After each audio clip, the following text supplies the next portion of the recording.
ang Camarines Sur, kung saan katumbas ng halos 3 buwang ulan ang bumuhos sa loob lang ng 24. At ang isa kasi sa pinakamalaking tanong sa aking isipan ngayon, na paniguradong tanong rin sa inyong isipan, bakit nga ba sa laki ng flood control projects dyan sa Bicol, bakit parang kung sino pa itong mga taga Bicol sila pa ang nagulat ngayon sa nangyayari sa kanilang lugar? Well, huwag kayong magugulat sa mga ipapakita ko mamaya ha. Anyway, simulan na natin.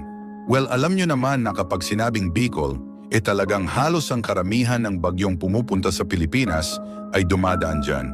At kapag sinabing taga Bicol ka, ay sisiw na lang sa'yo ang lakas ng ulan at hangin na dala ng mga bagyo.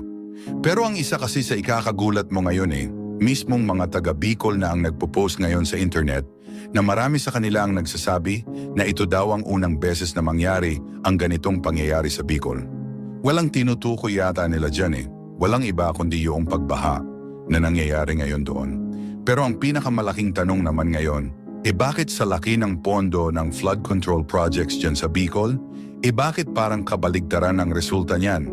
Na imbis na mag-improve ang daloy ng tubig ulan dyan sa Bicol, bakit parang lumihis ata ang daloy ng tubig?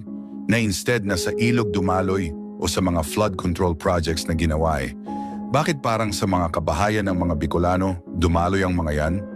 Natandaan niyo mga kapupong at uulitin ko ha, sobrang daming mga Bicolano ang nagtataka ngayon sa kung bakit nangyayari ngayon yan na mga pangyayaring sobrang bihira lamang mangyari. Well, ang weird diba? Na kung kailan pa mas lumaki ang budget para sa mga flood control projects dyan sa Bicol bakit naman nagkaganito ngayon doon? Meron ba talagang mga natapos na proyekto dyan? Meron ba talagang mga ongoing projects dyan? So kung meron man sino ba ang makakasagot sa kung bakit na imbes na makatulong yung mga proyekto na yan Bakit parang mas nakaabala pa yung mga yan? Actually, nakakagalit dahil kaya nga may mga flood control projects para mas makatulong sa mga tao dyan at hindi upang makaabala sa mga araw-araw na gawain ng mga tao. Pero ano ang nangyayari ngayon? Na kahit 2 floors ang mga bahay ngayon sa Bicol inaabot pa rin ng baha. So ano ang idadahilan ng mga taga-gobyerno dyan? Idadahilan ulit na dahil yan sa climate change of global warming? Kaya nga may mga flood control projects ay para ma-address ng mas maaga yung mga yan, di ba? At kung kailan pa bilyong-bilyong piso ang proyekto para sa mga flood control projects na yan bakit parang mas lumala pa?